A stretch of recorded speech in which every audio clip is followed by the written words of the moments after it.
Principles of systematics module 103 identification of family Araneidae. Family Araneidae के जो members हैं ये वेब बिल्डर स्पाइडर्स हैं, यानी ये अपने प्रे को कैप्चर करने के लिए वेब का इस्तेमाल करते हैं। इनको सिट एंड वेट प्रीडेटर्स भी कहते हैं। ये बात देखने में आई है कि जो जुवेनाइल स्पाइडर्स हैं, जो यंग स्पाइडर्स हैं, जब ये अपना वेब बनाते हैं तो उसका जो डिज़ाइन है, उसका जो स्ट्रक्चर है, वो बहुत ज़्यादा स्पीशीज स्पेसिफिक होता है। लेकिन जैसे जैसे एक स्पाइडर मैच्योर होता है, अडल्ट होता है, तो उसके अंदर क्योंकि अडेप्टेबिलिटी है, वो अपना जो वेब का डिज़ाइन है उसको एडजस्ट करता है according to the environmental conditions, according to the wind size and according to the availability of prey। क्योंकि जो प्रे का जो साइज है या जो प्रे का नंबर है फील्ड के अंदर, वो बहुत इंपॉर्टेंट है। क्योंकि जब स्पाइडर एक वेब बनाता है तो वेब बनाने के लिए वो अपने सिल्क का इस्तेमाल करता है, और जो सिल्क है ये एक प्रोटीन है, और प्रोटीन को बनाने के लिए बहुत सारी एनर्जी चाहिए होती है। तो स्पाइडर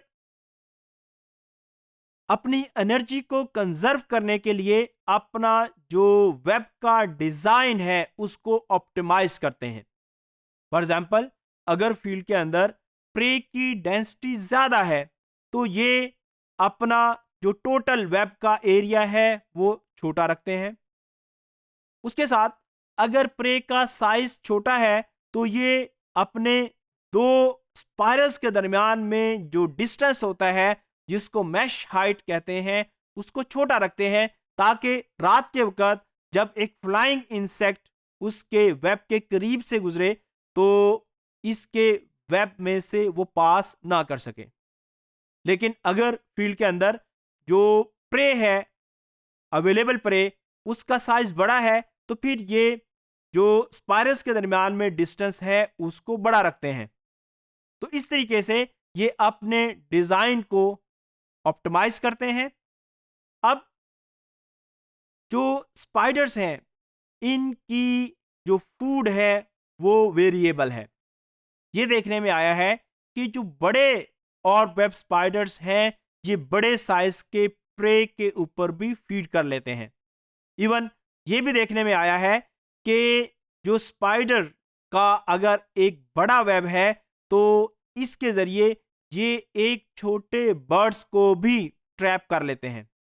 अगर एक बर्ड 5 मील फी घंटा की रफ्तार से मूव करता हुआ एक स्पाइडर वेब के साथ हिट करता है तो ये इसके वेब में से नहीं गुजर सकता, क्योंकि जो स्पाइडर वेब है इसका जो सिल्क है वो काफ़ी यूनिक होता है। इसके बारे में ये ख्याल किया जाता है कि ये एक एक्स्ट्रा ऑर्डिनरी बायोमटीरियल है जिसके अंदर एक्स्ट्रा ऑर्डिनरी प्रॉपर्टीज हैं। मसलन इसका जो सिल्क है वो बहुत ज़्यादा स्ट्रेंथ का हामिल है। ये ख्याल किया जाता है कि शायद जो सिल्क है स्पाइडर का, इसकी जो स्ट्रेंथ है वो स्टील के मुकाबले में भी ज़्यादा है। उसके अलावा इसके अंदर बहुत ज़्यादा इलास्टिसिटी मौजूद होती है, यानी एक जो स्पाइडर का थ्रेड है उसको अगर हम खींचना शुरू करें, जिस तरह हम एक रबड़ को खींचते हैं, तो ये अपने साइज से 300 गुना बड़ा हो जाता है, लेकिन फिर भी ये टूटता नहीं है। इसका मतलब है कि इसके अंदर एक्स्ट्रा ऑर्डिनरी स्ट्रेंथ है, इसके अंदर इलास्टिसिटी बहुत ज़्यादा है, और जो स्पाइडर्स हैं जब अपना वेब बनाते हैं तो उसके ऊपर ये एक ग्लू लाइक जो मटेरियल है वो लगाते हैं, जो कि काफ़ी स्टिकी होता है और प्रे को उस वेब में से भागने नहीं देता। तो इन प्रॉपर्टीज की वजह से जो स्पाइडर्स का वेब है वो काफ़ी इंपॉर्टेंट होता है। उसके अलावा जो स्पाइडर्स के वेब हैं इसके जो डिज़ाइंस हैं वो वेरिएबल होते हैं। बहुत सारे स्पाइडर्स ऐसे होते हैं जब अपना वेब बनाते हैं तो डेली बेसिस के ऊपर उनको रिपेयर करते हैं। उनके वेब के वो पार्ट जो कि डैमेज हो चुके होते हैं उनको दोबारा से तैयार किया जाता है। लेकिन कुछ स्पाइडर ऐसे होते हैं जो कि अपने वेब डेली बेसिस के ऊपर बनाते हैं। ऐसे स्पाइडर्स जो कि अपने वेब डेली बेसिस के ऊपर बनाते हैं, वो जब अपना जो प्रे कैप्चरिंग टाइम है जब उनका ख़त्म हो जाता है तो उसके बाद वो अपना जो वेब है उसके जो थ्रेड है उसका जो सिल्क है उसको खुद ही खा जाते हैं, क्योंकि ये एक प्रोटीन है। दोबारा से जब उसको वेब बनाना होता है तो उसके लिए दोबारा से प्रोटीन चाहिए होती है। तो एनर्जी को कंजर्व करने के लिए ये अपने ही वेब को खाते हैं और फिर नेक्स्ट डे उसको इस्तेमाल करते हैं। अब जो वेब बिल्डर स्पाइडर्स हैं, ये वेब बनाने के लिए जो टाइमिंग है उसको सिलेक्ट करते हैं।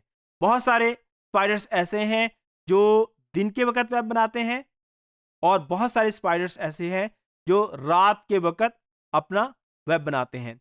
आमतौर पर एक जो वेब है उसको बनाने के लिए 1 घंटे से 2 घंटे तक दरकार होते हैं। इस ड्यूरेशन के अंदर ये अपना जो वेब है उसको डिज़ाइन करते हैं। ज़्यादातर ये देखने में आया है कि जो और वेब स्पाइडर्स हैं एग्रीकल्चर फील्ड्स के अंदर आमतौर पर ये शाम के वक्त अपना वेब बनाते हैं। रात के वक्त क्योंकि जो वेब है वो इनविजिबल होता है, नज़र नहीं आता, और रात के वक्त जो फ्लाइंग इंसेक्ट्स हैं वो आसानी से इसके वेब के अंदर ट्रैप हो जाते हैं। तो डिफरेंट जो स्पाइडर्स हैं ये वेब बनाने के लिए डिफरेंट जो टाइम है और डिफरेंट सबस्ट्रेट्स का इस्तेमाल करते हैं। अब जब भी एक स्पाइडर अपना वेब बनाता है तो वेब बनाने के बाद वो उसका जो सेंट्रल पोर्शन है जिसको हब कहते हैं वहां पे बैठ जाता है और अपने प्रे का इंतजार करता है। अब जैसे ही कोई प्रे इसके वेब के साथ कांटेक्ट करता है तो फौरन ये जो स्पाइडर्स है वो अपने हब से मूव करके उस प्रे तक पहुंचता है और उस प्रे को इमोबिलाइज करता है, अपना जो वेनम है अपने फैंक्स के जरिए उसके बॉडी के अंदर इंजेक्ट करता है। क्योंकि जो वेनम है वो जैसे ही प्रे की बॉडी के अंदर एंटर होता है तो उसके जो इंटरनल बॉडी पार्ट्स हैं, इंटरनल बॉडी पार्ट्स को ये लिक्विड फॉर्म के अंदर कन्वर्ट कर देता है और अल्टीमेटली जो लिक्विड मीट है या जो उस प्रे का सैप होता है इसको स्पाइडर सक कर लेता है। समटाइम एक स्पाइडर इस एक्टिविटी को मैनी टाइम्स दोहराता है, उस वक्त तक दोहराता रहता है जब तक कि उस प्रे के अंदर जितने भी टिश्यूज हैं वो लिक्विड के अंदर कन्वर्ट ना हो जाएं और ये उन बॉडी पार्ट्स को लिक्विड की फॉर्म के अंदर सक ना कर ले और अल्टीमेटली जो वेस्ट पार्ट होते हैं उनको ये एक पैलेट की फॉर्म के अंदर बाहर छोड़ देता है। अब जो स्पाइडर्स होते हैं ये जब एग ले करते हैं तो इनके एग्स के गिर्द एग सैक होती है और एक एग सैक के अंदर सेवरल 100 एग्स हो सकते हैं। और जब ये एग्स हैच होते हैं तो हैचिंग के बाद इससे नेक्स्ट जनरेशन पैदा होती है। आमतौर पर यह देखने में आया है कि जो स्पाइडर्स हैं इनका जो ब्रीडिंग सीजन है वो समर के अंदर होता है। आमतौर पर जून जुलाई के अंदर इनका ब्रीडिंग सीजन होता है और सितंबर अक्टूबर के अंदर इनकी तादाद पीक पर होती है। और जैसे जैसे मौसम ठंडा होता है, जैसे दिसंबर जनवरी का मौसम आता है, तो उस वक्त इनकी जो एक्टिविटी है काफ़ी कम हो जाती है। उसके बाद इवन ये भी देखने में आया है कि जब ये एग ले करते हैं तो ये जो एग्स हैं इनको ये एक सिल्क के अंदर रैप कर देते हैं और ये मौसम की जो नज़ाकत होती है उसको बर्दाश्त करने की सलाहियत रखते हैं, जैसे ही नया सीजन साजगार मौसम आता है, ये अल्टीमेटली इनसे यंग वंस निकलते हैं और एक नई जनरेशन पैदा हो जाती है।